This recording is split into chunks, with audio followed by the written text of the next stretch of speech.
Assalamualaikum warahmatullahi wabarakatuh. Waalaikumsalam warahmatullahi wabarakatuh.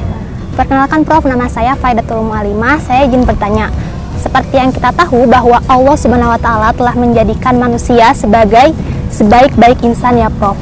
Namun sering kita jumpai di fenomena saat ini bahwa manusia sering kurang merasa bersyukur dan terus merasa insecure. Lalu bagaimana ya Prof cara mengatasinya? Kasih Prof. Bagus sekali ya pertanyaannya. Baik para pemirsa, Assalamualaikum warahmatullahi wabarakatuh. Waalaikumsalam warahmatullahi wabarakatuh.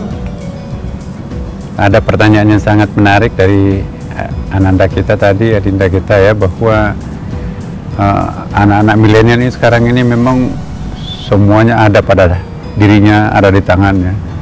Tapi kok masih sering merasa kurang bersyukur atau bahkan insecure. Apa yang dimaksud insecure itu? Merasa nggak aman gitu ya. Merasa ada yang salah, merasa ada yang kurang, itu insecure. Nah, secara psikologis sebetulnya kalau orang yang merasa insecure itu pasti ada penyebabnya ya. Pada umumnya apa yang menyebabkan orang itu insecure, tidak merasa aman, tidak merasa tenang, tidak merasa tentram, itu ada dua hal penyebabnya. Pertama, penyebabnya itu pasti ada kewajiban yang tidak tertunaikan. Enak nggak kalau kita absen tidak sholat fardu? Tenang nggak kalau kita tidak puasa wajib Ramadan? Enggak. Jadi kadang-kadang kita melakukan suatu kewajiban itu pasti akan melahirkan perasaan insecure.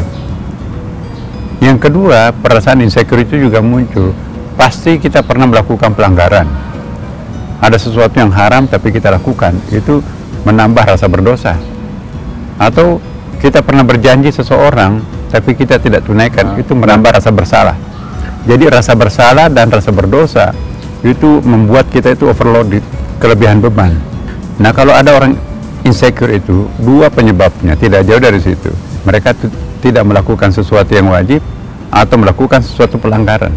Pasti kita akan secure kalau tidak pernah melakukan pelanggaran dan selalu menunaikan kewajiban. Kita pasrah kepada Allah kan, ya terserah kepadamu ya.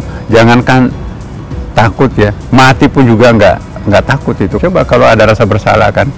Jadi orang yang dibebani rasa bersalah itu nggak pernah akan mendapatkan ketenangan batin. Bagaimana bisa bersyukur? Syukur itu kan kebalikannya dengan insecure itu. Kalau kita dapat nikmat, dapat prestasi, itu pun juga penyebabnya karena kita tidak pernah melakukan pelanggaran, sehingga kita bisa merdeka belajar, ya, merdeka pergi kuliah, nggak ada beban. Tapi kalau ada kesalahan, kekeliruan yang kita lakukan, pasti kita nggak merdeka. Orang yang tidak merdeka tidak mungkin produktif ya kan. Jadi kalau kalian semuanya ingin produktif, jangan melakukan pelanggaran dan lakukan kewajiban. Itu pasti secure itu kan. Ya, nggak mungkin Tuhan itu melarang sesuatu bukan untuk Tuhan. Tuhan itu mewajibkan sesuatu bukan untuk Tuhan. Coba kalau kita mogok semuanya, kita jadi iblis mau mogok beribadah kepada Allah, menurun nggak ketuhanannya Tuhan? Enggak. Kalau kita jadi malaikat semuanya, bertambah nggak ketuhanannya Tuhan? Enggak. Jadi perintah dan larangan Tuhan itu untuk manusia. Kenapa kita dilarang berzina yang enak-enak? Kenapa wajib berpuasa yang berat-berat? Itu untuk kita sendiri. Coba kalau tidak ada larangan zina, bebas seperti kambing, setiap laki-laki itu berpotensi punya anak 3.000 orang loh. Coba kalau nggak ada larangan zina, tidak ada muhrim, maka populasi anak manusia di dunia ini nggak muat. Kita perlu 100 bola dunia, nggak muat. Kenapa? Karena kalau kambing banyak kan enak, murah daging kan. Tapi kalau manusianya bertambah, satu orang saja dilanggar hak asasinya, 1.000 satu dunia kan. Nah itu kenapa puasa diwajibkan? Ya karena puasa itu kan untuk kesehatan sumutasihun.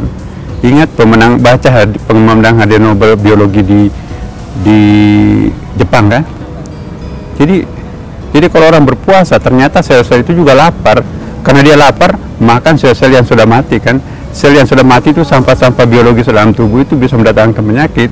Itu dikonsumsi oleh sel-sel yang hidup.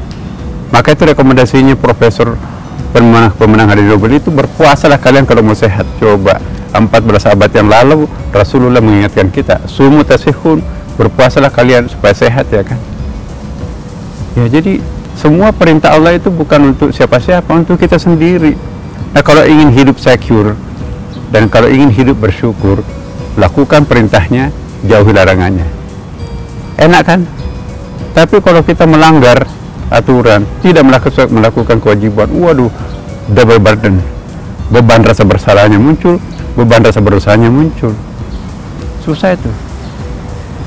Pelanggaran, apa yang diperintahkan tidak diikuti, apa yang dilarang malah dilakukan. Itu nggak akan pernah tenang. Tidak ada dunia yang nyaman bagi orang yang kerjaannya melanggar. Karena itu anak-anak semuanya, terutama juga para pemirsa ya, bulan suci Ramadan ini mari kita belajar bagaimana mengendalikan diri. Jangan apa yang maunya nafsu itu diikuti semuanya itu. Siapa yang nurut nafsu akan berujung dengan penyesalan. Siapa yang ikut nurani, dia insya Allah akan menuai kebanggaan, kebahagiaan. Karena itu para pemirsa, ya, mari kita juga berdoa kepada Allah Subhanahu wa taala agar kita hidup di dalam tuntunannya, bimbingannya ya. Mari kita berani mengatakan no kalau kejahatan, berani mengatakan yes kalau itu kebaikan.